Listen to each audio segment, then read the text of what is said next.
Hey, everybody, Mark Herman, a.k.a. LA Bengals fan on most of the major platforms, and I'm joined here, as always, with super fan, Jake Circus of the Jake Circus podcast and Devin Circus, and this is the Week 4 preview of Jungle Talk. Yeah, coming off a win. All right, here we go. So, time to stack them. Not really a whole lot of news. I mean, we're early in the week, and we played Monday night. So, but Burrow did go through the walkthrough yesterday, which they called a full participant, but it's not actually practice. And they list him as day-to-day now. So I'm assuming he's probably going to be limited in some form, going through this week. What are you hearing?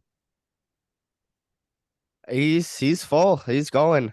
He said that there was no re-aggravation, and that's good after throwing the ball however many times he threw it, 51. It's gonna be hurting him for the time being, maybe even going into November, December, the better stretch of the year. But it's something he can play through. So it seems like he's not really worried about it. Yeah, I read that he reached out to Aaron Rodgers and has been getting some advice from him on how he dealt with it. So I guess Aaron played with the similar injury. Rodgers did play through it. He played really well. Yeah, okay. they made the playoffs that year. So well, at least he's reaching out to those resources, and we know the mindset. Monday night was a huge relief. I mean, I just bought my tickets for Arizona. So I'm going in a couple weeks, week and a half, and there was talk about shutting him down, and if they shut him down, would they shut him down to up to the bye week? And I was like, oh man, I didn't buy tickets to go see Jake Browning lose the game for us in Arizona. So it was Monday night was a huge relief, and like I said, we have a game plan where we can get it, win with Burrow limited. 50% Burrow is better than 100% Jake Browning. I saw on Twitter and I retweeted it from somebody. I just thought this was stated really well. He said that the way the Bengals dealt with the backup quarterback is malpractice. That's what he wanted. Let's sue the Bengals because that's a malpractice from a football team. So it is. I watched Chris Sims the other day. He talked about how woefully disappointing our backups are. So it's a very underwhelming group, and we talked ad nauseum on the preseason shows after each game about how distressed we were. So we'll see. Yep. AJ McCarron, you think we get him up to speed in a few weeks and maybe get him in as the number 2? I trust him a hell of a lot more than Browning. I don't know. The whole AJ McCarron thing cracks me up. Sorry, Jake. The whole AJ McCarron thing cracks me up. You've got all the fans on Twitter clamoring, well, he knows the offense. He was here when Marvin Lewis was here. Right. No, he doesn't. That's bullshit. Like AJ Green was his receiver. I mean, It's a little different. And look, he's been productive. He's been somewhat healthy and productive in the XFL. The Battlehawks. He's a hero. He's a hero here. They love him here. Columbia. I just look at Lewis it this area. way. He's been on the big stage as a game manager. To ask him to come in and not lose a game and just, work with whatever kind of game plan we have. I trust him more than Jake Browning. Obviously, he knows the offense. No, the only thing he knows is his way around the locker room, because that's about the only thing that's the same from the Marvin Lewis team he was on. People forget that. I mean, he hit AJ Green for a go-ahead score late in the game. Perfect intercepts. We win that game. We go on to New England. We break the drought. It's a whole different history for him. It's forgotten that he was the quarterback that I didn't have a great game, but when the chips were on the table at the end, he did put us in the position to win. So he did everything he needed to do in that game, playoff game. I just think he's an upgrade. We can get him up to speed with this, and he fits in the locker room. I think he's an upgrade over Browning, and I trust him more to go in and not lose the game. That's all. Looking back on it, now that we have broken the drought and made a Super Bowl, it's almost been like a blessing in disguise that we didn't win that Pittsburgh game, because Dalton was going to come back the next week, having not played in 5 weeks, and good Lord knows what Bill Belichick would have done to him in a playoff game in Foxborough. Our defense a week later matched up really well. We were a tougher matchup, I think, for New England defensively than Pittsburgh was. And I really think we could have, because Baltimore's gone in and surprised. and there's have a really good actually success rate in beating Belichick. So I think it would have been different, but yeah, the way things played out, maybe things are different and we don't get Burrow, we don't get the first pick. So, everything kind of works out the way it does. But all right, well, let's get into this game. The two most important things about AJ McCarron, and this probably states why he's not an NFL quarterback. The two most things AJ McCarron's famous for is having an unbelievable tattoo and Brent Musburger being obsessed with his girlfriend. Yes, I remember that. I knew that was coming. I knew that was coming. Oh my! If you're the starting quarterback on Alabama, look what you get. Was like Brent. Calm down here. I don't know what was going on in that booth. I don't want to know. So and that tattoo is something special, man. Yeah. So there you go. So let's talk about the things we're feeling good about, not feeling good about. We always start with the negative. Hey, before I forget, it's early in the morning here in Los Angeles for me. It's earlier than we usually shoot. Jake, tell them where they can find all your stuff. Jake Circus Podcast, Spotify and YouTube, 3 pods a week. Monday NFL, Wednesday college, Friday gambling. Check it out. Good stuff. Excellent. No. And he's had some great picks. So the best week I've had gambling this year. He handed me Florida money line, and I brought that home on 3 cards. So I'll always I've got one this week. Good. I got a little live dog. All right, so stay tuned because that's going to be our teaser at the end. That's your dessert for this one. So talk about the things we're not feeling good about. And if you don't subscribe, please subscribe. That's all we ask. 5 fans, 4 fans, we just ask for you to subscribe, hit the notification, hit the thumbs up for us on YouTube. So obviously my biggest thing is Vrabel. I always worry teams that have good coaches, they have them ready to play hard. So we know this team's going to play hard. He's going to come up with something. That's really my biggest concern because this offense has kind of been toothless. I'll go through some numbers in a second, but Tannehill and the offense doesn't scare me, especially not with what we saw out of our defense Monday. But Vrabel scares me. That's what I'm concerned about. Absolutely great coach, Jake. I know you've got nothing but great things to say about Vrabel too. You're a big fan. I got to think that this game was circled back in June or July in the Tennessee locker room because we've gotten them in some key spots in the last couple of years. I think 3 times in the last 2 years, or we played them twice. Right? 3 times. No, so we beat Burrow's first big win game in 2020 at home against the Titans. That was not a really awesome Titans team. Then they got him in the playoffs in 2021 in Nashville, and then they got him last year in the regular season also in Nashville. And that was a big game for us. It was a horrible spot. Yeah. So 2 times in a row. I still have nightmares about what Jeffrey Simmons has done to our O-line. Obviously, the O-line is very different. Their D-line is really, really good. That was the first question I asked Jake after the game on Monday night when we were already looking ahead. I said, is their O-line still as scary as I remember it? And it's pretty good. Jeffrey Simmons is really, really good. He had him and most of Tennessee had some very entertaining Twitter battles with Quentin Spain, talking a lot of trash, if you remember that. But I just think this is a game that Tennessee has circled. They need it. They're 1-2 as well. But we'll get it. The offense is dreadful. I certainly think that we can absolutely shut them down, shut Henry down. Tajee Spears is an interesting rookie that offers a very different spin than Henry. But that defensive line scares me. That's where I'm at. And it's like you read my notes because the second word right there, it says revenge. That was my next thing, and you hit it right there. That's there's nothing more motivating than the opportunity and the desire, especially if you've been stewing for a while, to give some payback.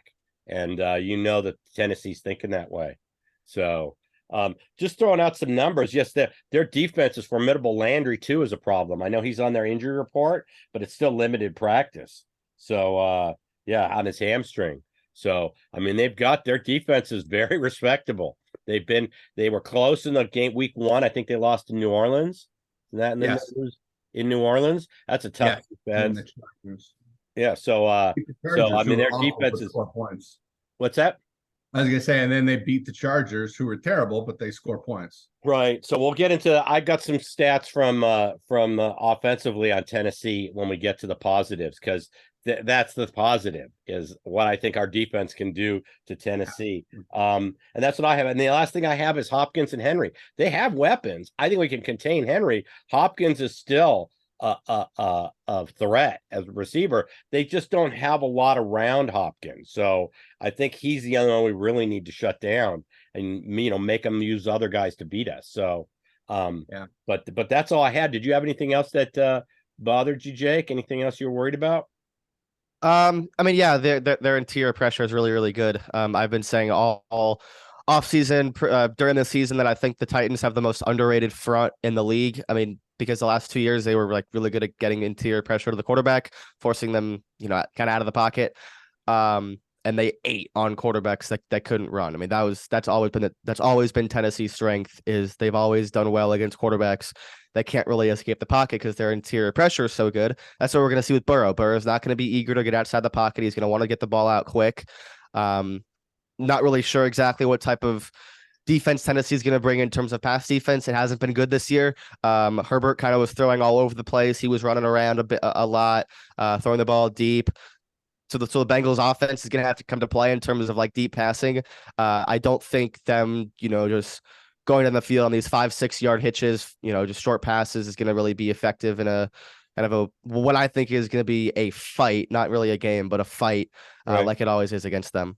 Yeah, no, I agree. It's and I said on our recap on Monday night, we put a lot of stuff on film, so we have to have something new this week. We can't run out and say, okay, well, it worked, let's go out and do the same thing, because Vrabel will have these guys ready to shut down whatever we put down on film on Monday night for him. So we're gonna have to come up with a new wrinkle.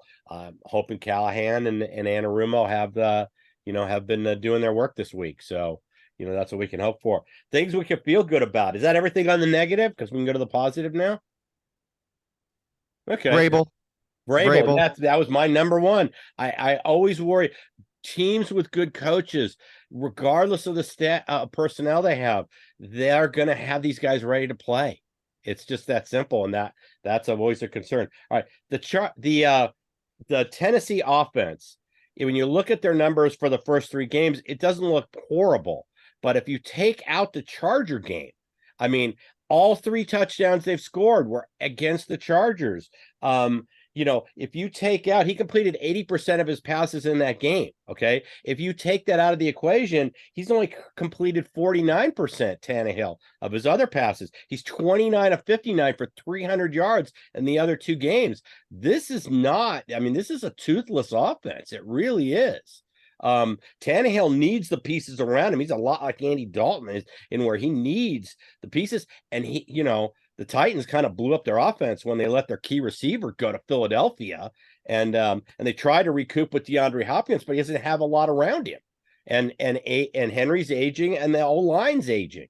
So the O-line's bad. Their O-line's really, really bad. Yeah, and that Tannehill's been sacked 13 times in 3 games. That doesn't count the hurries. I don't know what the stats are on the hurries and the knockdowns and all that, but 13 sacks in 3 games. I mean, when that happened to Burrow last year, they were all telling us, we're going to kill this guy.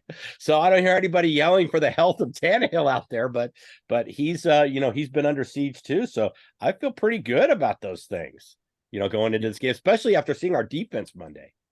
Absolutely. I couldn't agree. And, you mentioned a second ago, Hopkins and Henry are key weapons. I'll flip it and say, I think they're key weapons in 2019. Yeah. And I'm not so sure that they're the guys that carry much more than name value. Look, Derrick Henry's still really good. Hopkins is still really good. But the key is the strength of our defense, the weakness of their offensive line. If we're getting pressure on Tannehill, he is going to be incredibly ineffective. And, if we're hitting him, getting, 4 or 5 sacks, turn Tannehill over twice, I think we're in control of the game. Yeah. I look for, if fantasy-wise, Evan McPherson's a start this week. I think because of the type of game this is going to be and the kind of possessions, I mean, he could have another 4 or 5 field goal game. We come up with 22 points and because we have a touchdown and 5 field goals. I mean, I really think he's a good play. I think we're going to take the points as we need them because we know this is, like Jake said, this is going to be this is a fight. This is a brawl. Yeah. We're in a back alley brawl this week. So in their alley. Yeah, and we talked about the Tennessee's bad offense in terms of EPA per play. We're 25th. Tennessee's 26th. I mean, our offense has not been anything to be worth desiring about. It's been pretty bad as well. So that's just interesting number that they're 25th and 26th. They're right next to each other in terms of down to down efficiency. So that's gonna have to change. But I think this game is gonna be one up front with whoever's more physical, whoever gets more interior pressure. So we're gonna be looking for the same thing that they showed in the Rams game, is that they're not gonna be afraid to blitz. They're not gonna be afraid to press. They're not gonna fail to be aggressive and try to get turnovers, and they're gonna take advantage of Tennessee's biggest weakness. But Tennessee is gonna do the same thing to us. Yeah, I think Tennessee comes out. One thing I was really surprised with the Rams is they didn't try more screen passes. I just was surprised. They just never, never completed them. They tried. I mean, I remember tried a couple times, but they didn't try that much. They tried to go downfield more with Stafford, and he didn't have time. I mean, he's looking downfield when what Hendrickson is doing to your backup. Yeah, I was just surprised. I think Tennessee's going to have some kind of answer for that. Like I said, we put a lot on film for them to see, so we have to come up with some new wrinkles. So this is on Lou and Brian, to come up with a good scheme this week. We need to stack these wins together. And we've got this week, we've got Arizona next week. Those are 2 on the road, but they're winnable games on the road, provided we have Burrow, and then even a 50% Burrow, and then we come home for Seattle. I mean, if we can get to that bye week, I'm really hoping for 4-2. If it's 3-3, it's 3-3, but we want to be coming into the bye at least at 500. And like I said, there's no reason. These are games we have to win, because you look at what we've got coming out of the bye, starting with San Francisco. It's not pretty. We have 3 or 4. We have the Bills mixed in there. If I'm just going off memory, but I know coming out of the bye, what's our schedule look like after week 7? Yeah, coming out of the bye, in San Fran, home against Buffalo on Sunday night, home against Houston, at Baltimore Thursday night, home against Pittsburgh, at Jacksonville on Monday night. That goes until the early parts of December. That's a much tougher stretch than these 3. So it's 2022 all over again, my friends. Yeah. So we need to these are 3 games that we really, really, really need. I hope they know it. These can be stacked together. 4 in a row would be a nice momentum to carry into the bye week. So once again, then we could start pointing back to last year and say, hey, look, we went 0-2 last year. I mean, it's about stacking wins, and this is the second chip. One other thing I thought of, and I thought about it the other night, but didn't say it, and I thought about it when we were talking about it 10 minutes ago. If there's a time in the season and in the year for Burrow to be nursing the calf, this is the right side. This is the right time in the schedule, and it's also the right time in the year based on weather. Right. If it was cold and he's battling that calf, it's a lot worse. It's an easier part of the schedule. Look, it's never easy because Tennessee's got a great line. And to Jake's point, they're going to try and force him out of the pocket and try and force him to run. And as good as health-wise he looked in week 2, he aggravated it on the one time he had to roll out. But warmer weather, easier schedule. Gosh, let's jump out to a 24-0 lead and put Browning in the third quarter. I would love nothing more than that. I mean, as a Bengal fan, we have so many nail biters that I could use a week where we just kind of. Yeah, but we all know we don't get those. No, we don't get those. No, it doesn't happen to us. It's Jake. How many times have I texted you? Why can't we have nice things? Yeah, as Bengals fans, we don't get nice things. That goes back to what I said in the last video about our neuroses. When you look at the history of our organization, it's why our fan base is neurotic. This has to do with our history. So just look at the meltdown game. You look at 2015, and that kind of symbolizes that, and the Palmer, it just symbolizes, why we're neurotic. So, all right, anybody got anything else positive they're feeling about? I mean, okay, so let's go with predictions. Who wants to jump in first? I can go. I already said I think McPherson has a big day. I think 19 or 22 are the numbers I'm stuck on with us. I think this is like a 22-12 game. That's what I think. All right, I thought you were gonna steal mine. You came close. I've had a number since before we even jumped on. Okay. I laughed when you said McPherson is a key. I laughed when you threw out 19 because I got 19 to 16. I don't. If the touchdown is scored early, that's the only time anybody leads by more than 3 or 4 points the whole game. But I'm confident that it's one of those games that is ugly and close as it's going to be. It's the new era of Bengals where it's like we're not losing this game, Right. And we win 19 to 16. Okay. That was the same score as Monday. And there was somebody who put $76. It was on one of the Facebook pages. He showed his ticket. He put $76 at 400 to 1 on that exact score and won 30,400. I don't believe any of those. I see those all the time. I follow. So you think, okay. Yeah, I don't believe any of them. But if he hit it, great. But I think I would say if you pick 1916 and you put $76 on it, you deserve your 30 grand. Hats off to you. You deserve your 30 grand. So I just saw the ticket. I don't know if it's fake. I don't know if it, but that was on Facebook. So could be just good Photoshop, I guess, right? Yeah. Wait, 1916 was the final on Monday. Maybe that's what's been in my head all week. Yeah. I had 20. I was not original, was I? So, and I think the D brings us home. And I also think maybe, is it just me or does every time there's a punt return now, are we looking for Charlie Jones to be in the end zone? Every single time. Now it's like there's hope on every one. It's like, I haven't had this kind of feeling with punt returns since Pac-Man Jones was returning him on the Marvin team, where it's like, okay, we have a shot at a touchdown here, a good return. He's exciting back there. I got a text from a buddy who's East Coast. I was surprised he was staying up late to watch the game during the game Monday. And he said, I forgot what exactly he said. He said something about, now I know why your team stings. Now I know why your team stings, because your punt returner is the fastest player on your team. I'm like, well, he's fast. I'll still take Jamar over him and shut up and go to bed because we're winning this game. Yeah, no, that was a hateful thing. Right. He's a jerk. Yeah, he's a jerk. Well, there you go. That's why he's being called out here on YouTube. So, exactly. All right, let's hear. Who was it? Your namesake, Mr. Nice.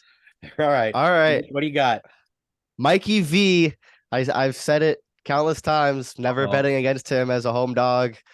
Off a loss is even better. This guy is just cash money when the line is inside of 3. Maybe except when he's playing the Bengals, because that's the only time he's really lost multiple times in this spot. But I have the Bengals winning.